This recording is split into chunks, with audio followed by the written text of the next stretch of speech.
she delegated the authority, or she assigned her lawyer to go out and negotiate these contracts, including the one with the Pacific Star, which did not comply with the EHPA, to which she had delegated and not undelegated the authority to do the negotiation. And I suppose you could figure out why the governor wanted to do it, wanted her own lawyer to do it. But first of all, I have to kind of expose one of my biases here before I tell you any more about the lawyer. And that is, you know, we talk a lot about nepotism, but actually nepotism is okay if you keep it in the family. Yeah. So the lawyer that she delegated that authority to was her son-in-law, who before he was the legal advisor to the governor, was counsel at the Bank of Guam, of all places. So one of probably the most outstanding finding that the public auditor made was, this looks like a conflict of interest. I think he probably was on to something there. So he severely condemned the 4 contracts negotiated by the governor's son-in-law, and then he evaluated 8 more. And his audit report writes up all 12 of the contracts. 8 of them were not so bad after the public auditor came out with his first burst. The governor kind of caught on, and there were some errors, but not as egregious as in the first 4. So this is when, you know, when the whole story about the conflict of interest came out, because when everybody, I suspect, was saying, is the Attorney General going to do anything about this? And tall tales buffs would understand when I said it wasn't what the governor did. It wasn't what the Attorney General did. It's what the Attorney General didn't do. He didn't do anything. He just let time go by, apparently assigning some geniuses in his office to come up with the papers that he shoved through the window at the Superior Court, which the 2 TV stations and the 2 newspapers, the Attorney General filed suit. He's gonna find out about this procurement and everything like that. Well, a lawsuit has a few prerequisites. First of all, in order to have a lawsuit, you really need to have at least 2 parties. You need a plaintiff and a defendant. In some kinds of actions, it would be a petitioner and respondent, but it means the same thing. And the papers that the Attorney General shoved through the window at the Superior Court, the plaintiff is the Attorney General, which, you look at the statute, he has the authority to do that.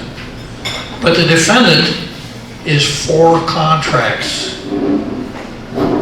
And the 4 contracts that are attached to the 174 pages of papers that the Attorney General shoved through the window are not the problematic contracts. They're the not so bad contracts. Curious. So you have a plaintiff and a defendant. Hard to imagine how, and actually he phrases it, the government's property interest in 4 contracts which he names. Now, I don't know exactly what property interest the government could have in a contract, especially one that's already been executed. And of course, the nice thing about naming a contract as the respondent in your lawsuit is they very seldom mount vigorous defenses. So when I first read the complaint, I thought, looks like the Attorney General is really going to buff up his 1 loss record on this one. It's pretty hard to lose when there's nobody on the other side. But the Attorney General explains this in his papers by saying, this is an in rem action. R-E-M, rem. And for all you Latin buffs, the deacon, I suppose, probably speaks a whole mouthful of Latin, right, deacon? Huh?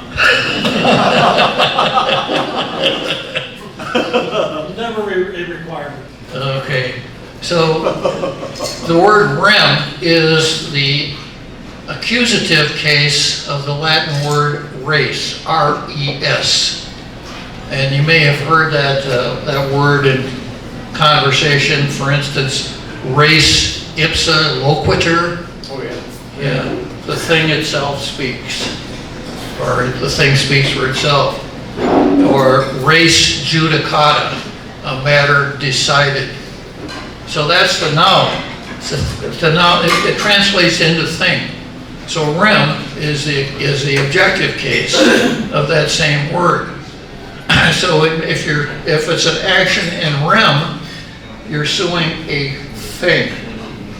The best example I could think would be one of the notorious insular cases called 16 Diamond Rings versus the United States of America.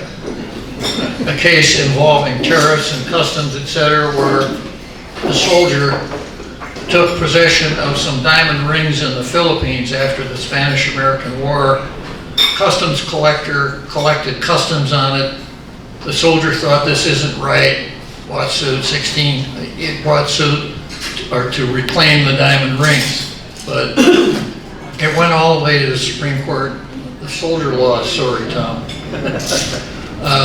But that's the general meaning of in rem actions. Something like territory of Guam versus a 2015 Chevrolet convertible would be an example. That's the classic in rem action.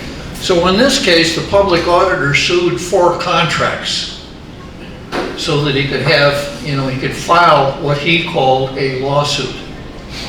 So no 2 parties, in rem action that just doesn't seem to make a whole lot of sense. And ordinarily, the only thing that comes before a court is a case or controversy. You don't go over and ask the judge for legal advice. That's supposedly what lawyers are for. But that's exactly what happened here. Because in the average in rem action, the prayer, I won't embarrass you again, Deacon. The prayer, which is not the same prayer that you're used to at Mass, but what the plaintiff is actually asking for in his complaint. The prayer in an in rem action would be for possession and title, or possession or title of the race, the thing, the car, the diamond rings or whatever. But in the prayer in this particular case, the only thing the Attorney General asked for was, in so many words, a declaration that the governor didn't do anything wrong. That's basically what it boils down to. So when I first read through the complaint, I thought maybe I got sent the wrong document, because what it looks like the Attorney General or someone had sued the governor based on these, on the procurements that I think we were all interested in. And it looks like the Attorney General filed a defense memorandum defending the governor, because the governor comes out looking like she didn't do anything wrong. That's the purpose of these papers that the Attorney General shoved through the window at the Superior Court, to make it look like the governor didn't do anything wrong. Now, of course, in the ordinary lawsuit, you'd have a defendant whose interest would be contrary to the plaintiffs, and this would be argued in court, the judge would make a decision, etc. That's the way our system works, and it's a good system. It's the adversary system, where we think that the best way to arrive at the truth is to have 2 interested parties who have different interests fight it out in court. It's not going to happen here because there's no defendant. And probably there's no one that has standing either, because standing would only arise from a disappointed bidder in a procurement context. Well, there weren't any bidders, because the governor's son-in-law went out and negotiated the contract. So there's no case or controversy. there's no defendant, and the defendant is the government's interest in 4 contracts.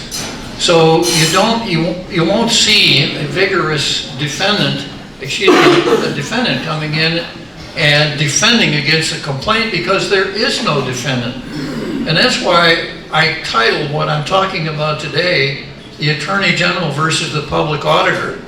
Now, I don't know, I'm not a mind reader, well, sometimes maybe, but if I were to hypothesize on the motives involved here, one, obviously, the Attorney General figured, well, I show the public auditor not to be writing things that I don't like, and those senators that had the temerity to criticize me, I showed them, I filed a suit.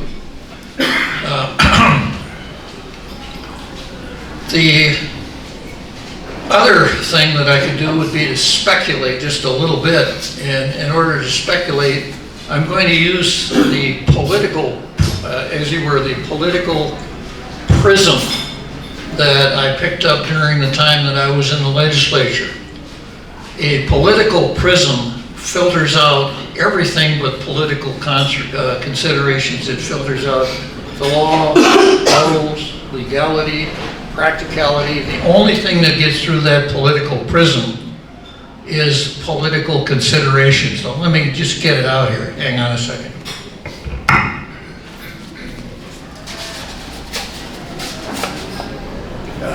Yeah, okay. So, Looks more like a so my political prism suggests that the governor's running for re-election in November.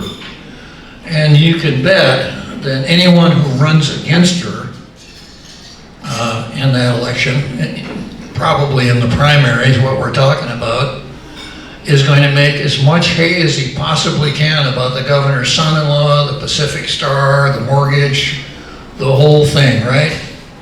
So think how nice it's going to be for the governor when this happens to go on TV and say, the court said I didn't do anything wrong.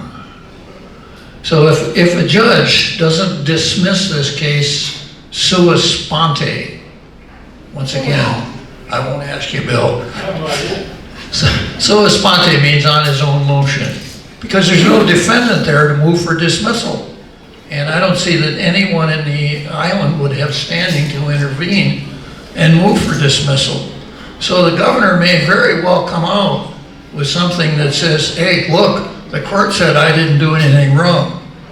And even if there is no judicial ruling on it, she can do the same thing with the papers that the Attorney General shoved through the window at the Superior Court. Attorney General said I didn't do anything wrong, so I don't know what you Democrats are talking about over there.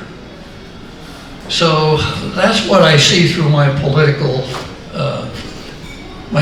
spectrum here. Now, the harder question maybe is, why would the Attorney General want to do that? Does he see his stars aligning closely with those of the governor? Because as far as I can see, there is no legal reason for him to file the papers that he filed. I also mentioned on my show yesterday, Tall Tales, by the way, in case you're not listening, it's at 93.3 FM Monday through Friday between 4 and 6. But I did mention that Lena Chafers, who was the spokesperson for the Attorney General's office, when asked by Troy, criminal case, we didn't find any criminal activity. So I guess you kind of take that for what it's worth. The Attorney General couldn't find any criminal activity, so he had to file a suit. He had to go to court for something, so he decided he'd sue 4 contracts instead.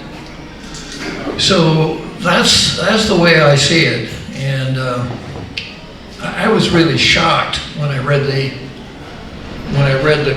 complaint for the reasons that I mentioned here. And I wasn't surprised that the news coverage was so shallow. You know, that if you're not a lawyer, if you didn't take the time to read the auditor's report and the complaint on file, you think, you know, like so many people read the headline, oh, okay, the Attorney General filed suit about that, that's good. But maybe not so good. So that's pretty much everything I was going to tell you about the Attorney General and the Public Auditor. I will, though, however, make the same offer that I made last time that I came and spoke to this august body. And that is that I really appreciate your attention and your attendance here today. And as a token of my gratitude, I will cover for you. I will give you a way to avoid the extreme embarrassment that will befall you when one of your friends says, how come you're not sponsoring Tall Tales? And the answer that you can give is, well, you know, I just saw Bob on Thursday and, you know, we're talking about it, we're going to work it out a little bit, maybe, let me see what's going to happen. I'll cover for you, don't worry. The easiest thing, of course, though, would be just to sponsor Tall Tales. Tom, you wanted to sponsor Tall Tales? Yes, sir. But first I have a question. What do you think the chances are that a judge will throw this out? Well, it's always hard to second guess it. Well, let me quote Yogi Berra here. You know, it's really hard to make a prediction, especially about the future. So it's always hard to second guess a judge before he rules, but at least from my standpoint, the chances ought to be good. But I've mentioned a lot of times on the show that whenever you set the wheels of justice in motion and go to court, there's a crapshoot element every time.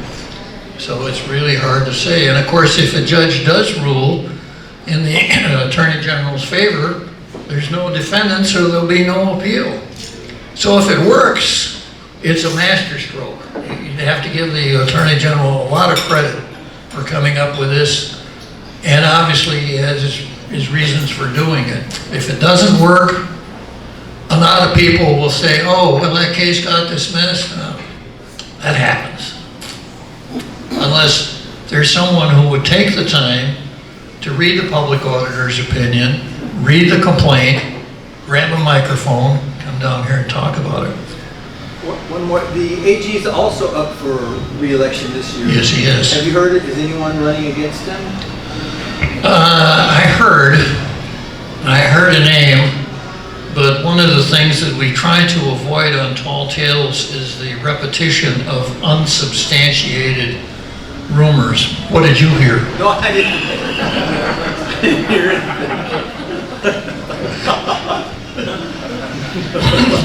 What I heard Mike said it was every position. For everything. No, I'm kidding. Given the clarity and depth of my remarks, I would be surprised if there could possibly be any questions. However, just to cover all the bases, are there any questions? Does BJ have any options as public auditor? Does he? Does he have any options? No, he doesn't. He has zero?